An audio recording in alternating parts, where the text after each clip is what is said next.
And I know you may be against filler, and I know you may be against Botox. Don't care, that's life, people get it. It's not up to you what someone does with their body. Hello everyone, welcome back. Thank you so much for joining me. We are having a little bit of a gossip today. I asked you over on Instagram. If you're not following me on Instagram, go ahead and follow me. I talk a lot of my stories, I share exclusive content over there as well, so please do follow me. Do it now, I'll wait here. I haven't done one of these videos for a very long time. I like to check in with you and kind of see where we're at with the makeup industry and the beauty industry in general, the influencer industry, and kind of ask you, what are your unpopular opinions, I'm saying in quotes, about influencers, the makeup industry, the beauty industry in general. And when I say unpopular opinions, a lot of the time your opinions are actually very popular, but you know, the unpopular opinion kind of means in this social media aspect, something that maybe not everyone would agree with, or something that may be a little bit controversial. So I asked you over on Instagram what your unpopular opinions were, and we are going to go through those today. Just so everyone knows, my foundation today is absolutely wild. So I'm wearing, under my eyes, I'm wearing the Wake Make, I can't remember the name of this. It's concealer with a spatula inside, like that. So you can literally just wipe it on. Beautiful. This foundation, I can't get over it. The MUA Academy Lumi Base. This is the shade NW2 Neutral Warm. My skin, it just looks so glowy and beautiful. And the texture on my skin, like what texture? It's hydrated, it looks good. I'm wearing powder around my eyes, downside of my nose. It's so beautiful. It's probably one of the best foundations, or tint. It's a Lumi tint, lightweight buildable foundation, but I've worn in such a long time. It just feels so comfortable on skin. I haven't been very well as well, so my eyes might look a little bit, you know, I might sound a little bit nasally. I just haven't been feeling very well. So this is a bit of an easy video for me to come into, but I also love hearing your opinions. Okay, let's start with the first one. The first unpopular opinion is, do the tutorials, do the rants, even if they don't bring as much views. Listen, I completely agree with you. And I think we've said this a few times before, I've said this a few times before. The fact is, there are loads of people that want tutorials back on YouTube, back on TikTok, back on Instagram, like the good old days, right? Whenever a new product came out, people would do a tutorial with it. There'll be some basic tutorials. But the fact is, tutorials don't perform well. They just don't anymore. Like fashion, I guess, like makeup, YouTube and social media goes through phases. It goes through trends. It goes through stages. You know, it's only a phase, stages.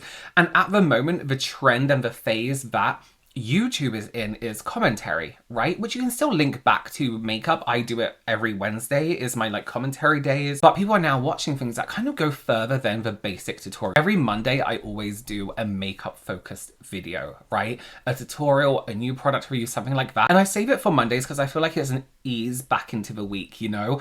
They are the least well performing videos on my channel. If you go to my videos and look at what videos do well, it's the Wednesday commentary about the beauty industry, which I love doing. Commentary, reaction is how I started this channel. It's always been in my blood to do so. I even have a whole reaction channel now where I look at things from across the internet, not just beauty stuff, which I love doing. And, you know, in an ideal world, would influencers still be creating tutorials and educational content? Absolutely. But that does better on platforms like TikTok and Instagram, really. That's where a lot of my tutorials are now, is over on Instagram. And I still do things on Monday, but they're different tutorials.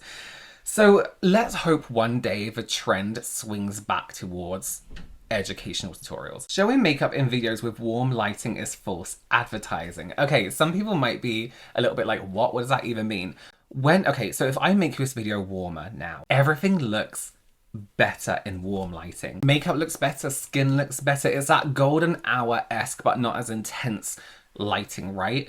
So I actually get a comment quite a lot on my videos, and it's kind of like, can you change your lighting? And my answer is always no, absolutely not. My lighting is done in a way where you can see every part of my skin. You can see my skin tone for what it is truly in the day. That's why I have purple in the background, right? Because if I had no color in the background, my skin color completely changes. Purple and blue is where I found this like good structure with my lighting that shows my skin tone for exactly what it is. You can, oh, it's mirrored. You can see, you can see the dryness on my knuckles. You can see how this finger is less tanned than this finger for some reason. You know what I mean? Whereas if I made everything warmer, everything looks more even, everything looks more satisfying on camera. So you're absolutely right. I think people need to fix their lighting. If it's your full-time job and you're advertising product, I think you need to fix your lighting so it reflects your skin tone in that moment, within that month. If I look in my monitor right here and I'm like, that's not what my skin looks like, you bet I'm changing my lights. Like straight away, and it happens throughout the year. I've just got a new camera, so I've had to redo all my lighting and everything like that so that it all works together. So although it may look too cold for you on camera, and maybe it's not as warm as you would like it, I respectfully do not care because I want my skin to look like how I see it in real life. I want the shades of everything I use to come out how it looks. So you get an idea of what I'm using, right? You don't want to buy something I recommend and it comes back completely different. So I do agree with this. False advertising is kind of like, false advertising might be a little bit of, an over-exaggeration. No, actually, fuck it, it's not. I hate when all of the sponsorships occur at the same time. Yeah, this is a really strange thing because brands will, like most companies, not just makeup brands, have like an advertising moment. Everyone gets the brief, you make your content, you send it, and a lot of the time I see brands ask for you to post it on the same day as everyone else, so you get this influx off that ad. Me and my twin brother James posted an ad for the same brand on the same day, and I was like, you guys, you can't do that to us. Because our audience is a lot of the time the same people. Love the brand, love the product, otherwise we wouldn't be working with them, but give some space, you know what I mean? So I do agree. I don't know how it works in marketing. Is that a good thing to do in marketing, to have this influx of loads of products, loads of people suggesting the same product at once so it gets into the customer's brain and they're like, oh, I do need this?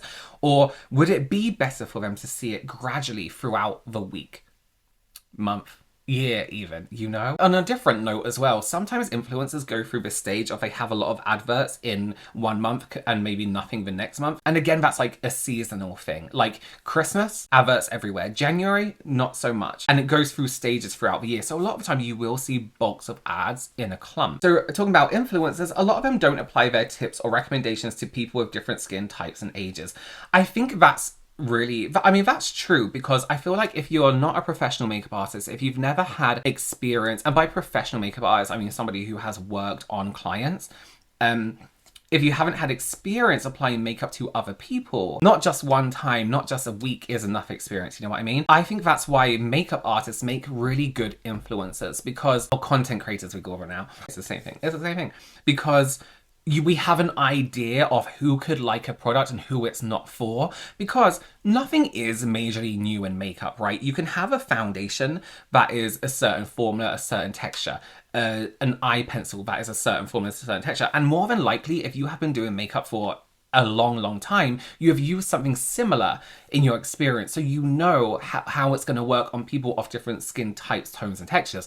So you can recommend a little bit more. And when you're watching a lot of influencers apply product, you're pretty much just watching someone do their routine. No shade to them. I think it's great. Do your job, whatever. But at the same time, I feel like we need a little bit more than, this looks great on me, or I don't like this on me. We need, I don't like this on me, but I can imagine it being beautiful on people with this skin type. I can imagine it looks better on people with a deeper skin tone. That experience, I think, needs to be there for recommendations for somebody, but at the same time you can just follow influencers who have your skin type and tone. You know what I mean? A lot of them, talking about influencers, used to be genuine, but now they're just someone who spends money. I mean, I think someone who spends money can also be genuine, but I know what you mean. They used to be, in quotes, a normal person, and then they became an influencer.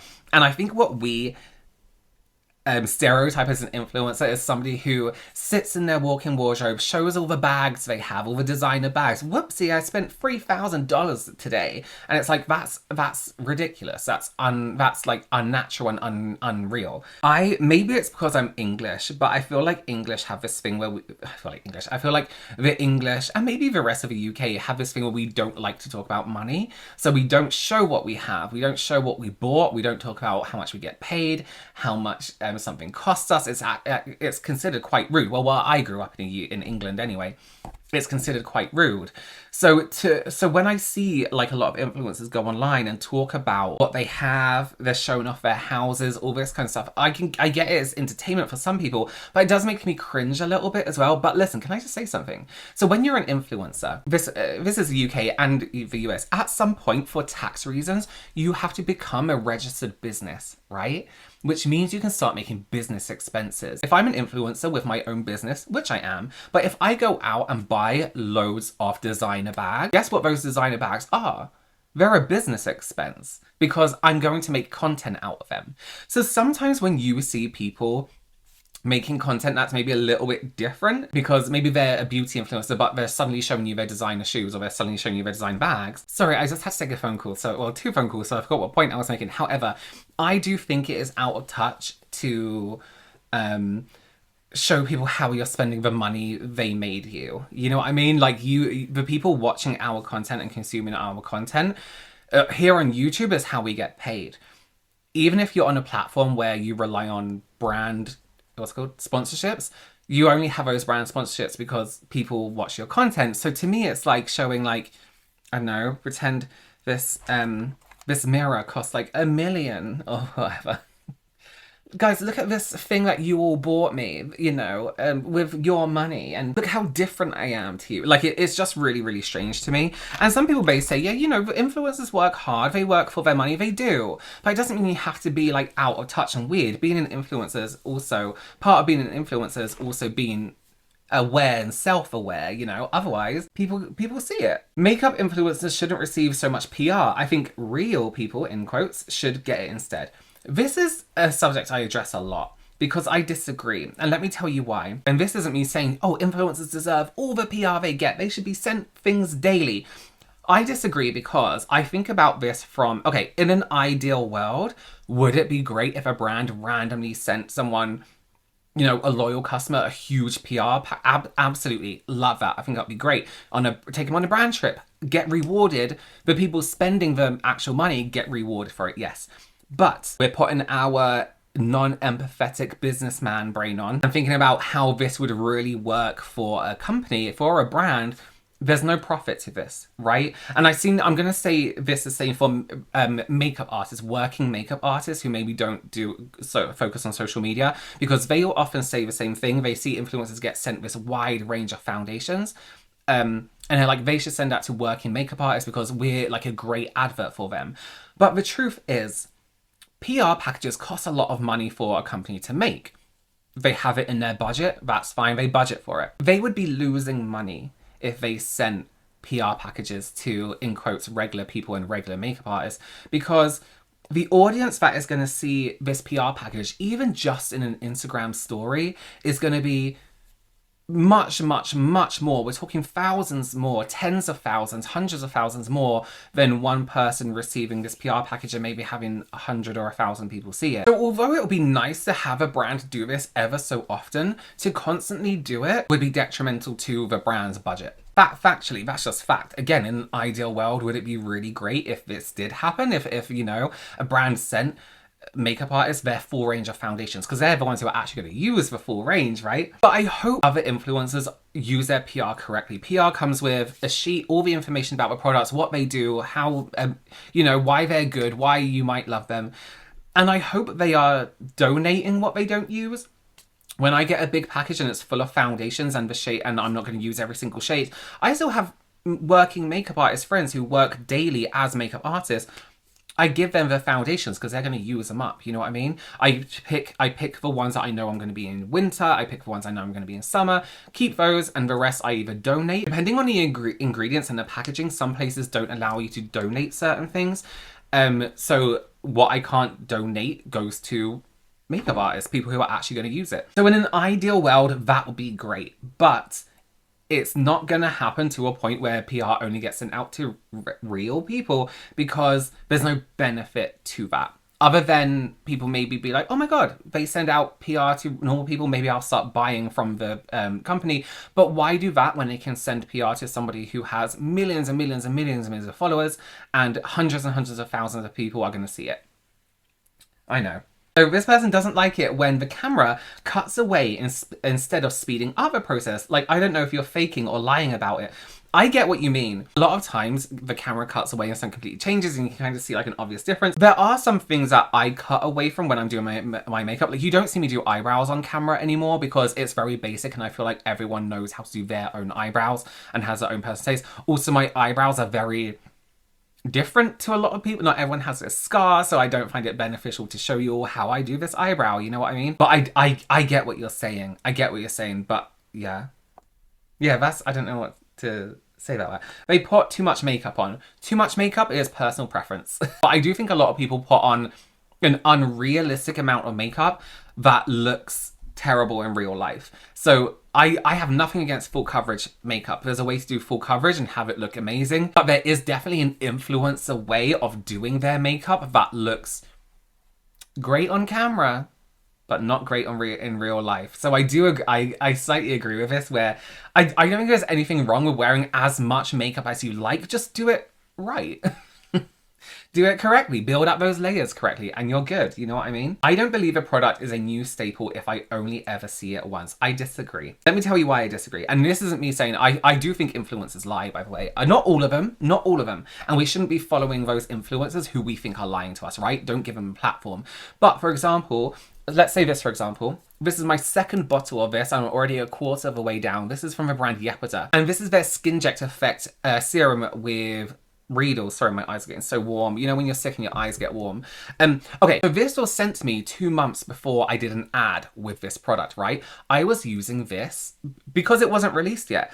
I was using this every single day. This is a staple of my routine. And before I spoke about it, it had been a staple of my routine for about a month and a half, you know what I mean? Because I used it, I was like, this is good. And then I started using it every day. And I was like, okay, this is now a staple. But you would have never seen it before, because I couldn't talk about it because it wasn't released. There are also other things in my whole life that I don't talk about that are staples, you know what I mean? Label M hairspray, right? I use this every single day. I have this on subscription order. If they came up to me and was like, do you want to do a sponsorship with us?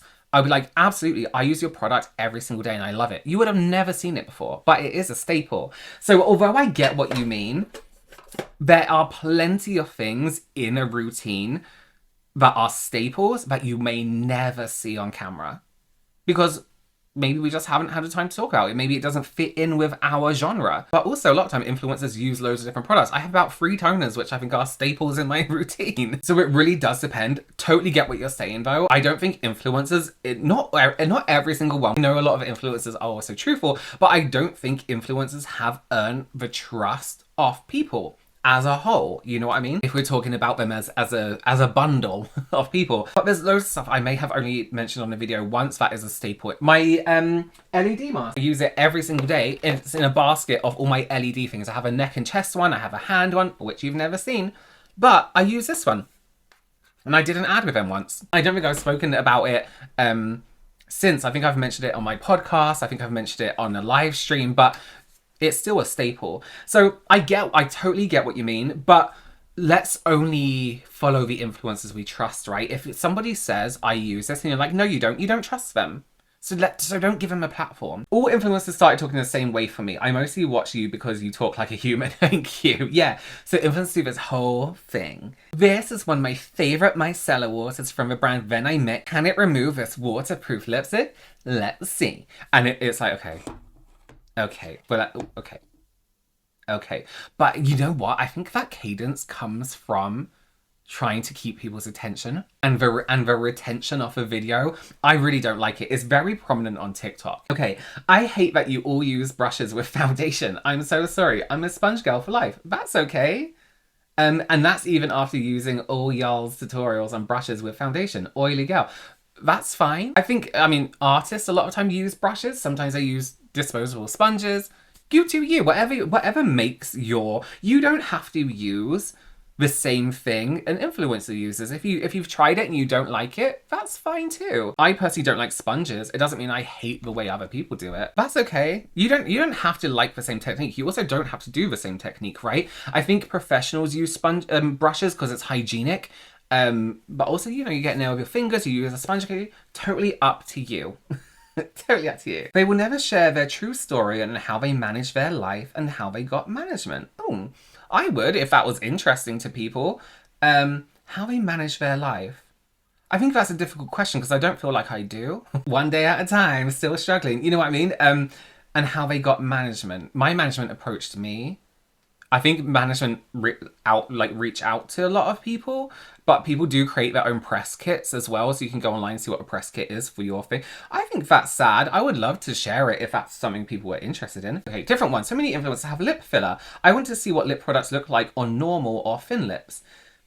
I want to see what lip products look like on normal thin lips. So thin lips isn't the norm. It is a type of lip, but also bigger lips are normal too. If people want to get filler or Botox, that's completely up to them. I think you can see the color of a lip gloss well on a bigger lip versus a thinner lip. Look for the person that looks like you. If you want to see what lip gloss looks like on someone with thin lips, find an influencer with thin lips.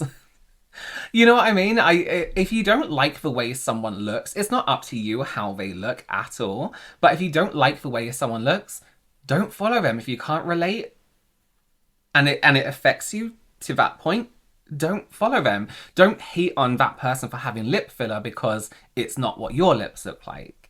And I know you may be against filler and I know you may be against Botox. Don't care. That's life. People get it. It's not up to you what someone does with their body.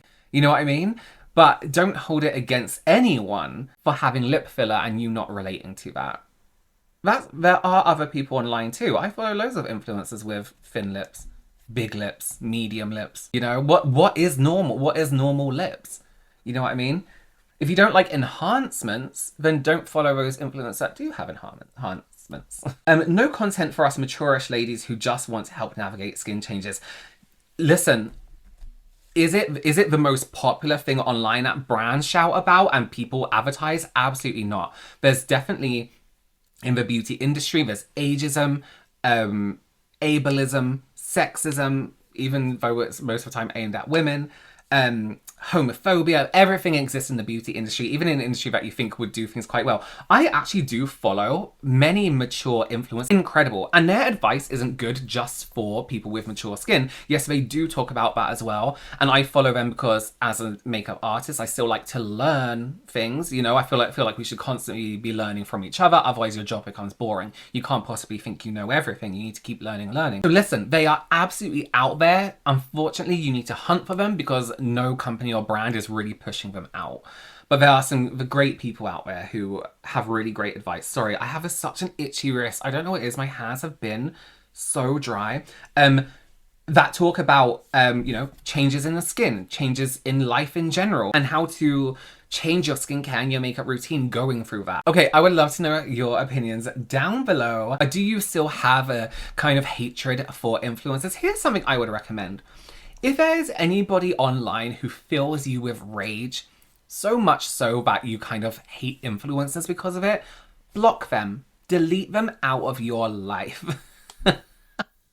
It's not healthy to watch people. It's not healthy to watch people to take the piss out of them. But if there are influencers that keep popping up on your pages, and I know brands repost them, but you can often not see them just by blocking them. Block the word, block everything about them, and create that circle of influencers, content creators that you trust and that you like.